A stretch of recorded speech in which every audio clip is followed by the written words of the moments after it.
Yo, what's up, y'all? MMA Analyst here doing my UFC 93 review. Overall, the card was pretty okay. Could have been better, of course. Could have been worse. Not much though. Um, all right, let's start. Let's do the main card, and then anything else that sticks out. Marcus Davis versus Chris Lytle. Maybe I'm the only one, maybe myself and the fat UFC critic that maybe we're the ones that aren't really impressed with people who promise we're gonna stand on the feet and we're gonna throw, we're gonna throw down, and the first one that goes to the ground is a this and a that. It's retarded to me. Marcus Davis had Chris Lytle laying on his back, and in a regular situation, in regular MMA, he would have just jumped on him, probably finished the fight. Um, Instead, he lets him stand back up. They're doing all this fight of the night stuff. I mean, I know they want the money. I saw an interview with Marcus Davis after where he was crying and he was just happy that the UFC was giving him an opportunity to put his kids through school and a lot of other good stuff. And he was just, elated, I guess. He could take care of his family and all that stuff. So that's all good. But I mean, it's a sport. Go out there and do what you're supposed to do. It's MMA, mixed martial arts fight. You know what I mean? If the fight goes to the ground and you can finish a guy on the ground, fight. That's what it is. If I wanted to see average boxers, I'd turn on So You Think You Could Fight, or whatever. Pretty good fight though. It was one of the fights of the night at least. So there you go. Alan Belcher versus Dennis Kang. Dennis Kang he's officially on my George Gurgel list of fighters where it's basically like, what are you doing, man? Dennis Kang again puts himself in a situation, puts himself in a sub, against Musasi. I mean, I know Musasi's a good fighter, but he like leaned over, crossed his own arm, and threw stupid hammer fist, and now he gets gassed in the first round after really looking good on the feet, and then goes out and gets himself submitted in the second against the striker. I don't know, man. Dennis Kang, what the F? Uh, Husumir Polaris versus Jeremy Horn. I was surprised this fight wasn't over in the first round. Polaris was just beating on dude, but Jeremy Horn is a trooper. If he's not anything else, we know for a fact he's a trooper. He's a vet. He's got over 100 fights, all that good stuff. But recently, you know what I mean, he's definitely on the other side of the hill. You know what I mean? Oh yeah, where are they gonna go next? Marcus Davis. I think they're gonna give him some kind of a contender. Like I said, there's two types of fighters in the welterweight division: the ones that fight in the United States and the ones that fight in Europe. The ones that fight in Europe don't get title shots. The ones that fight in the United States do. You wouldn't even think that these guys are in the same weight class as like GSP and Koscheck, because they don't fight each other. Those guys do not see each other. I don't know if Marcus Davis has ever seen the belt. I don't know if he knows there is a belt. I don't know if Dana just told him we're gonna give you fights in Europe. This is the European Fighting Championship. I don't know. But he's gonna get some kind of shot. And Chris Lytle, he's not going anywhere. He'll get another fight. We'll see what happens with those guys. Alan Belcher, he's asking for all these top fighters that he wants to fight because Dennis Kang this, Dennis Kang that. Um, he'll get somebody. They'll give him somebody tough again. And I don't know, man. As a day later, and I'm still like, I tried to not post it last night because I didn't want to be too the way I am right now, but obviously it didn't rub off or didn't wear off. Husumir Polaris, I mean, give him a good fight. Give him somebody next time that can challenge him. Maybe not like Henderson, where he's not really ready for Henderson, but give him somebody. Maybe give him a good jiu-jitsu guy. I would like to see Husumir Polaris against a really good jiu-jitsu guy, or put him up against a striker who doesn't have good jiu-jitsu just to see what he can do. Pretty much, he's been facing guys so far in the UFC that are kind of somewhat well-rounded. Definitely with Dan Henderson and Jeremy Horn, he's been in enough fights to know how to do everything a little bit at least. And the most disappointing fight of the night,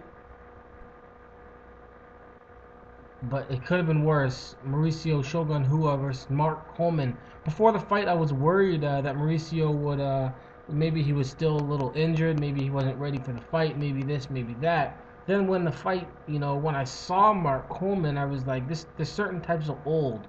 There's like there's old muscle, right? So you got Randy Couture old muscle, which is like, damn, he's almost got young muscle. Then you've got like Ken Shamrock old muscle, and you can tell he's a little older than he should be, but he's still got muscle.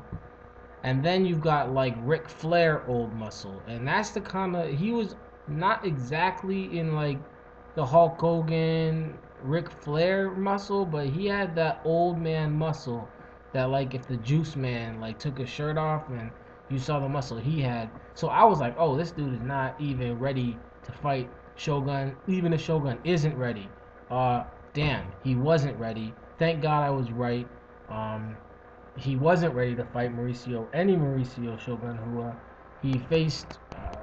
I would believe the same Mauricio Shogun who um, uh, that fought Forrest Griffin. If that was a fight versus Forrest Griffin and it made it to the third round, same thing would have happened. Forrest Griffin would have subbed him. He would have, Mark Coleman had his back. He had him pinned up against the cage. Same situation. He would have got rear naked choked by Forrest Griffin again. I don't know what's going on. I don't know what's happening. I don't know how many ways I can say I don't know what's going on. But I'm just going to say the same words over and over again. I don't know what's going on. I know he was injured. I know all this other stuff. I know that he's past the injury, or at least that's what we're being led to believe. Um, I don't know, man. I do not know. I know that after the fight, you can see it in Dana's blog.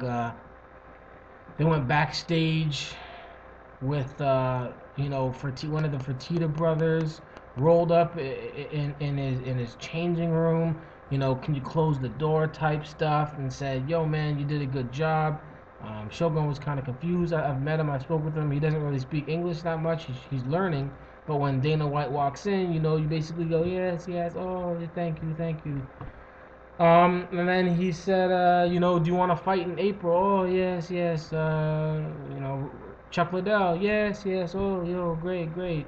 Montreal, yes. So, I mean, he just rolled up on the dude. I don't know who does business like this, where you just roll up on a guy after a fight with the cameras on, with the entourage, and ask the guy if he wants to fight. What if Mauricio doesn't want to fight in April because he has to continue to improve over time? What if that's what he wants to do? What if he thinks, well, I just fought today, it's damn near February, and what if I want to take a month, go see a doctor, get some more whatever, get my cardio up, and then start? What if I don't want to fight until July? What if that's what I want to do? I don't know if he wants, how he feels about it or not. He took it with a smile. He's a champ. He said, sure, I'll fight Chuck. But I mean, I don't think that's how you do business. You don't just roll up with the camera. What's Mauricio gonna say? No, I don't want to fight yet. He's on camera. You know what I mean?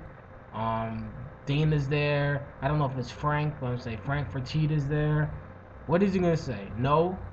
Give me some time. I didn't look as good as I wish tonight. Maybe if I could get 2 months to really like work on my cardio so that I can train properly. I don't know. Mark Coleman, he said he was upset about stuff and this and that. Coleman, it's like, look, man, it's time to go. I mean, no disrespect, you've done your thing. You're a legend in the sport, UFC Hall of Famer. You've done your thing. You're 44. You got kids. Just chill out. If you need the money, okay, I guess fight. But if you're not doing this for money anymore, then just stop doing it and maybe teach. Yeah, I don't know if you have a gym, open up a gym. I mean, you're an old dude, you know what I mean? Just be old, be happy, and be with your family. You say you love hanging out with your family and stuff like that. Well, not fighting will enable you to do more of that. Anyways, I think this is probably what I was most, I guess, pissed off about, was just the way this was seen. Everybody knows what's going on here. Chuck Liddell is Dana's best friend, his poster boy, his money maker.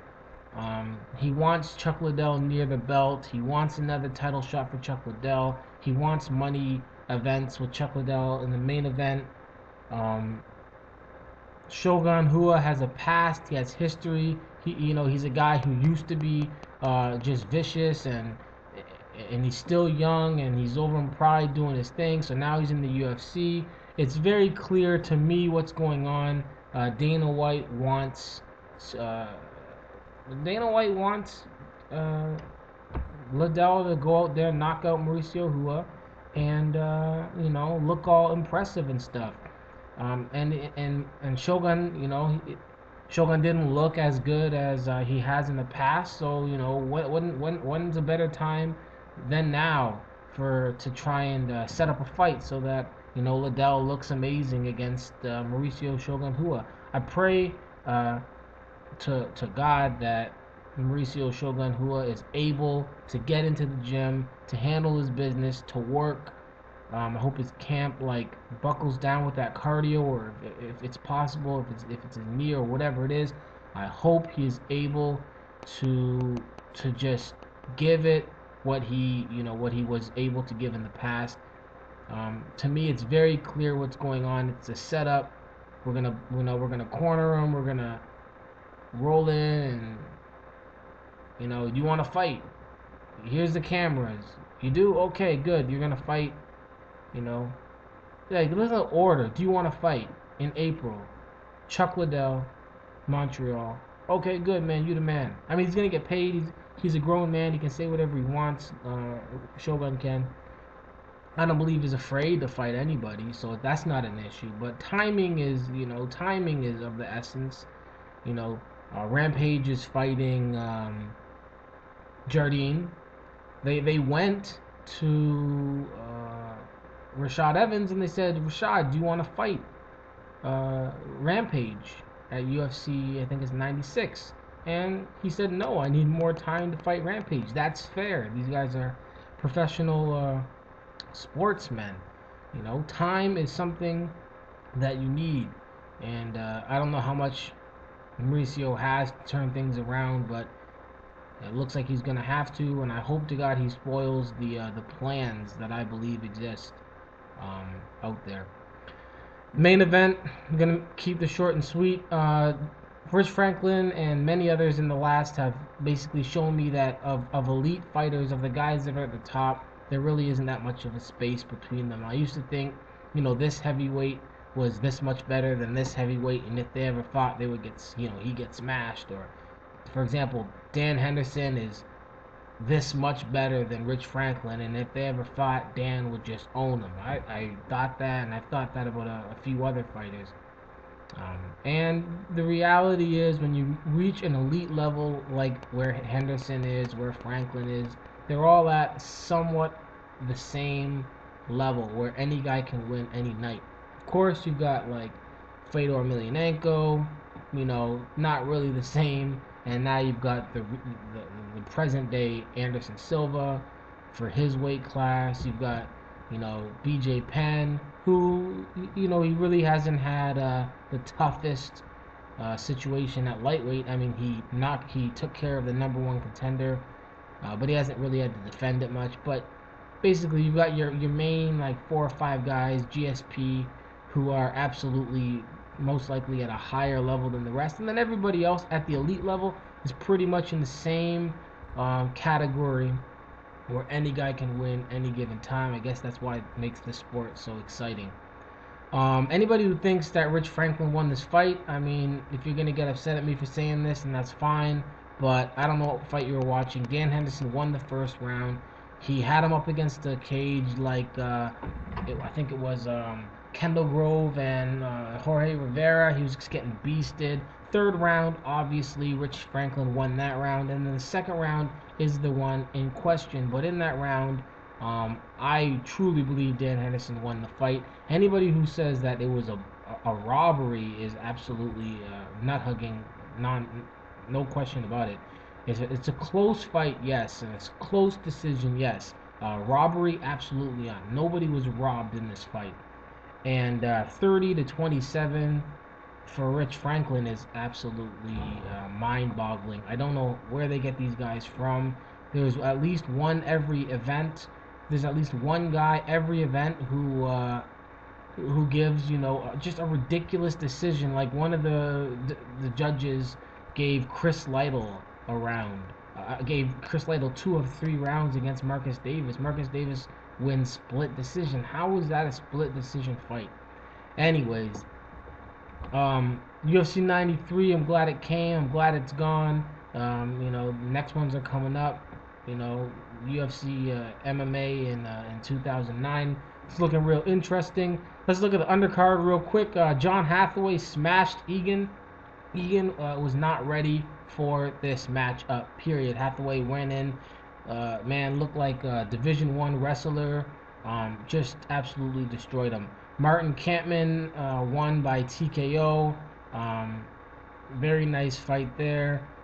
Dennis Seaver won by strikes over Nate Moore. Thomas Drawl won by TKO over Ivan Cerati. Eric Schaefer got the TKO over Antonio Mendez. Overall, this fight, I got 8 out of 10, and then in the UFC fantasy pool thing, I don't know if there's really 20,000 people. That seems crazy, but it says there's 20,000 people playing. I came in 63rd. I've done 3 so far. Came top 100 every time. Still moving up. This weekend, I'm gonna try and get this Fedor. I'm gonna call it the Fedor fight because that's the biggest thing going right now. Fedor versus Arlovsky. I'm gonna try and get this Affliction thing up tomorrow. I'm at the fight. I'm there. I got my ticket. I got my plane ticket. I got my hotel room. I'm there. I can't wait. And I'll see what I can get, see what I can bring back, see if I can get any interviews. We'll see what happens. But anyways, y'all, looking scruffy as hell. Now that I'm looking back at this thing. Oh man, I gotta cut my hair. MMA, y'all, it's important, even when sometimes it just, you know what I mean. It's still important, y'all. Peace.